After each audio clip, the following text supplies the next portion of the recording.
Hi hello good morning everyone. ఎలా ఉన్నారండి అందరూ? నేనైతే బాగున్నాను, మీరు కూడా బాగుండాలని కోరుకుంటున్నానండి. ఈరోజు వంటకం వచ్చేసి గుమ్మడికాయ దప్పలం అండి. వెరైటీ వంటకంతో వచ్చాను. యాక్చువల్గా నేను ఇది వినడమే తప్పగా ఎప్పుడైతే తినలేదు, టేస్ట్ అయితే చేయలేదు ఎప్పుడు కూడా. సో ఇది ఒకసారి ఎలా ఉంటుందో చేద్దామని ట్రై చేశాను. యాక్చువల్గా గుమ్మడికాయ జాను బేబీ కోసం తెప్పించానండి. తన పీడియాట్రిషియన్ చెప్పారనమాట, గుమ్మడికాయ కూడా అలవాటు చేయండి, తినిపించండి, హెల్త్కి మంచిది అనేసి. సో కాయ తెప్పించాను, కొంచెం మిగిలిపోయింది. ఏం చేద్దామా అనుకుంటే తప్పలం చేద్దామని ట్రై చేద్దామని అనుకున్నాను. సో అది ఒకసారి మీ ముందుకు తీసుకొస్తున్నాను. ఎలా చేశాను ఏంటనేది ఒకసారి చూడండి. గుమ్మడికాయ యాక్చువల్గా పొట్టు తీయకుండా చేస్తారట, బట్ నేను మాత్రం ఫస్ట్ టైం చేస్తున్నాను కదా, ఎలా ఉంటుందో అన్న ఇదితోటి నేను పొట్టు తీసే చేశానండి. పిలప్ చేశాను మొత్తం. సో గుమ్మడికాయ పొట్టు తీసి ముక్కలుగా కట్ చేసి పెట్టుకున్నాను.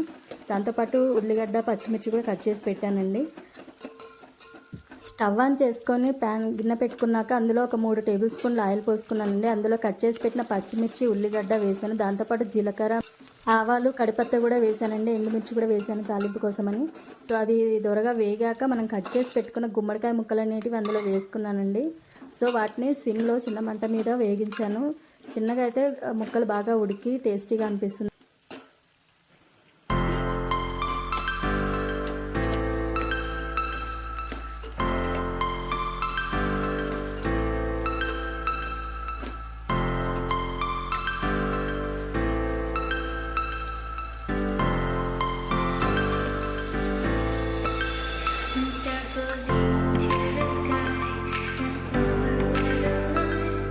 గుమ్మడికాయ ముక్కలు చక్కగా వేగాయండి. అందులోనే కొంచెం ఫస్ట్ పసుపు వేసుకున్నాను. పసుపు వేసాక కొంచెం ఉప్పు, కారం కూడా వేసానండి.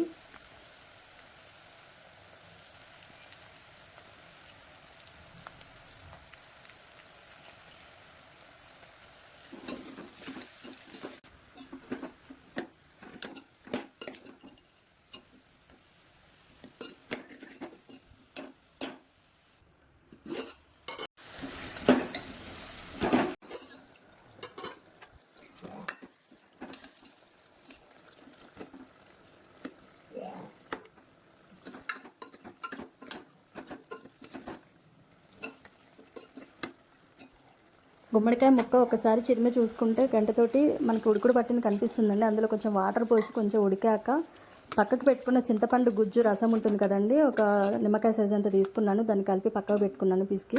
సో ఆ గుజ్జు అనేది ఇందులో, ఆ రసం అనేది ఇందులో పోసానండి. దాంతోపాటు కొంచెం బియ్యం పిండి అయినా లేదంటే శనగపిండి అయినా, ఎక్కువైతే నేను బియ్యం పిండి యూజ్ చేస్తాను. బియ్యం పిండి కొంచెం వాటర్లో కలిపి చిక్కదనం కోసం వేసానండి. అది కొంచెం మరిగాక దించే ముందు కొంచెం కొత్తిమీర కూడా వేసి కలపెట్టానండి.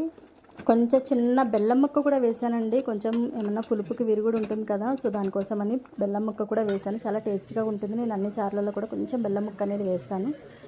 సో సైమల్టేనియస్గా రైస్ కూడా వండేసుకున్నానండి. కంప్లీట్ అయిపోయింది. వాళ్ళ లంచ్ ప్రిపరేషన్ అయితే అయిపోయిందండి. మీరే వంట చేశారు కామెంట్ చేయండి నాకు. థ్యాంక్ యూ ఫర్ వాచింగ్ అండి. Thank you so much. గుమ్మడికాయ దప్పలం అయితే చాలా టేస్టీగా ఉంది. మీరు కూడా ఒకసారి ట్రై చేసి చూడండి. మీరు ఇదివరకు ఎప్పుడైనా తిన్నారా చెప్పండి. నేనైతే ఫస్ట్ టైం అండి, బట్ చాలా ఎంజాయ్ చేశాను. ఫుడ్ అయితే చాలా టేస్టీగా ఉంది, చాలా బాగుంది.